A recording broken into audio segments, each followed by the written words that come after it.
I do think it's crazy because you even sometimes those who are speaking out against it seem to Mm. be speaking out against it, but they secretly want it to happen. Yeah, yeah, exactly, exactly. Ish, for me, I think propaganda is very big, and Mhm. then but I read an article where the Iranian minister of something like nuclear, he admitted that the nuclear facilities, they were really bad, damaged, which is, you can literally tell they've been hit so much. But also, it's just like you can't compare Iran to Israel because Israel Mm. needs support from the West, while Iran is really a sovereign state, which is, Mm. and they were very quick.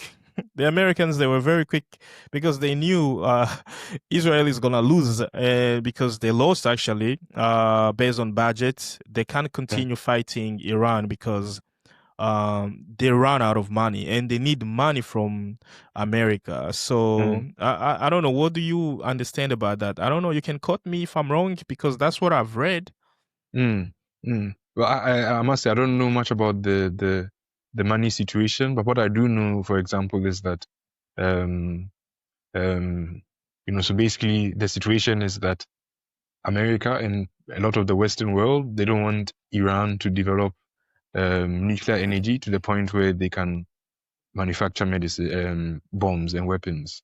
And Yeah, but Israel has nuclear capability, and Israel has nuclear bombs. exactly. America has nuclear bombs.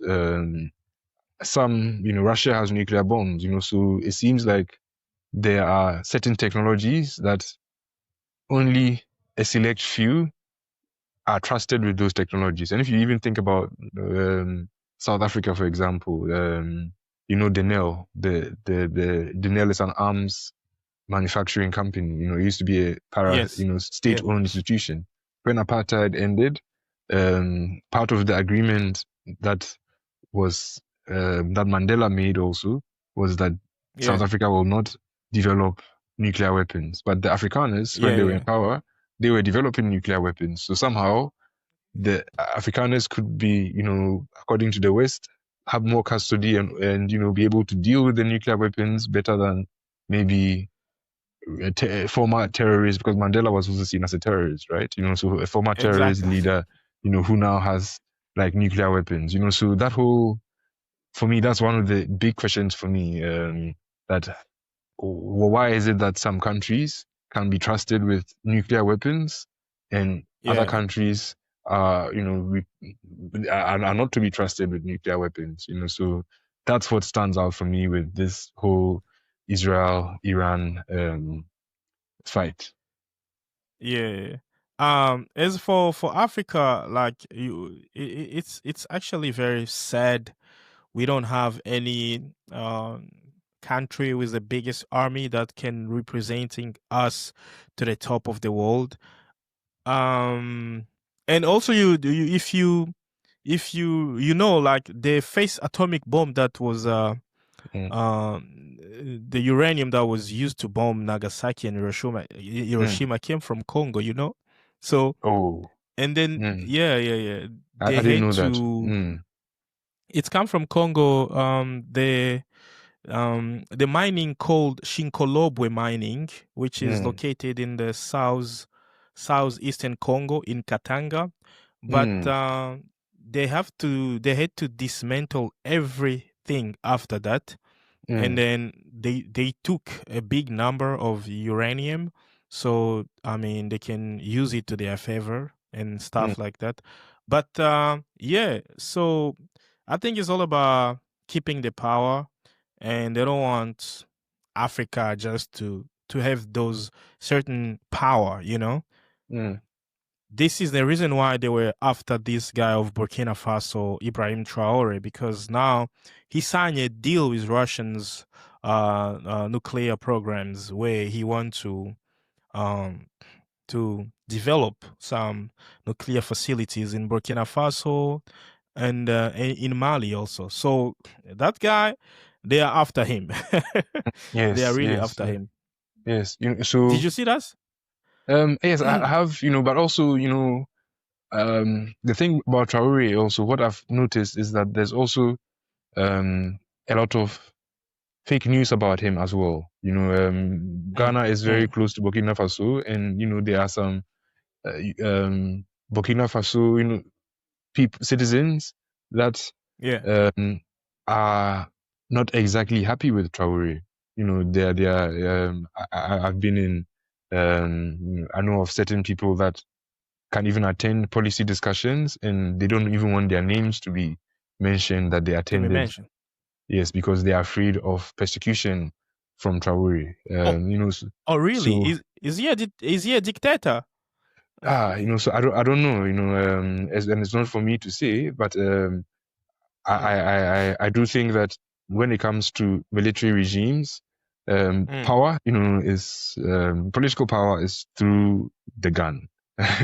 yeah, Every government, you need a military, you need an army, and you need a police. A government is the person who has the organization is having a monopoly on violence. So if you are a military in power, and they have access to the gun, human beings are we can abuse power. That saying that yeah.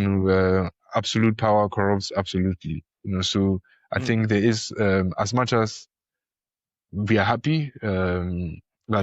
the and Traore, I'm happy because he's young. He's like less than 35 years, and or just about 35 How, years. how old is he? 35, 34? I think he's even younger. I think he's 33 or 32, if I'm not mistaken. Wow. Okay.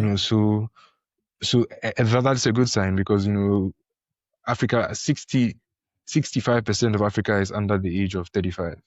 And most of our Yeah, leaders yeah, are yeah. are are, are in their 70s. So I think part of the Yeah. appeal of Traore is also because he's young, and he's Mm, got the energy, and he doesn't really follow the script that the 70-year-old establishment politicians in Africa follow. So I yeah. like that about him. But in terms of the news that if you are not in Burkina Faso and the news you see online about him, the diaspora Mm. is happy about him. This day of AI, um, Yeah. there's a lot of fake news also about him. So I take Traore's news about him with a pinch of salt. Uh, Yeah. hmm. But you personally, do you like Traore or you don't? You're neutral. I'll be neutral at this point, because you Mm. look, history hasn't shown. I'm for democracy. Like I think not as the system of regular elections, but I think Yeah. um, as a as a virtue. I feel like even in conversation, you have to Mm. have dialogue. Two people have to talk.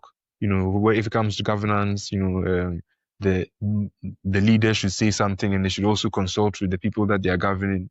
I don't think that leading by force or taking decisions for people that for the better for that the decision will improve them is necessarily the right approach. I feel like any kind of leadership should be all inclusive. It should include everybody. Everybody should have a voice at the table. And I don't know whether military juntas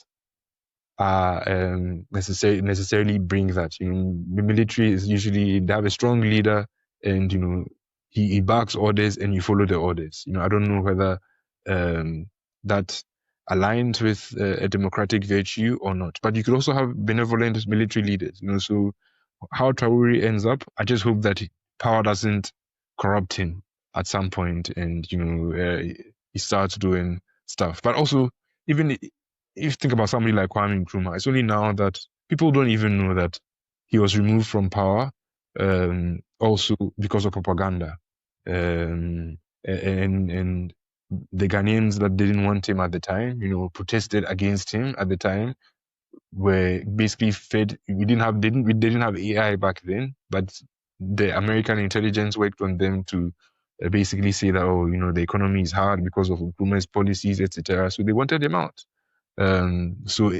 That could be the same propaganda that we are facing with Traore, where now you have somebody who's like, all right, because Traore is president, he wants to be in exile in Ghana and not live in Burkina Faso because he's afraid of his life. And the more you have people like that, the lines will get blurred between whether Traore is actually pro-development or he's also oppressing his people. Same thing with Mugabe. I'm sure yeah, initially he was a well-loved leader, and then Yeah. after a while, um, his own people turned, some of his people turned against him. But part of the reason why they turned against him was actually not based in fact, right? It's because they were fed information, Yeah. and also about also things that didn't really make sense. The people wanted to like buy. I don't know. I think I have to be fact checked on this, but like importing goods like corned beef, tuna, Yeah. sardine. The cost of imported goods became too expensive, Yeah. and because we were inconvenienced by that, they were like, look, and they became expensive also because the West were like, hey, if you want to go your own way, then we are going to make it harder for you to get these goods that you so like, so because people were frustrated that they couldn't get those imported goods, they were like, the economy is hard. And Nkrumah was saying, let's produce our own stuff. We don't need to get sardines from, or corned beef from Argentina. You can grow your own cow and kill your own cow, and people didn't like that, so they hated him and wanted him removed because of that. And some part of the army broke out and also used guns to remove him from power because they were like, hey, people are complaining about you, so that could potentially happen with Traore. And you know whether if once your own people rise up against you, you don't know whether they're rising up against you because of something you've actually done that's bad, or because something that somebody is telling them and they've used propaganda so much that they actually believe that, So that's what I foresee with Traore, unfortunately. Um, yeah. So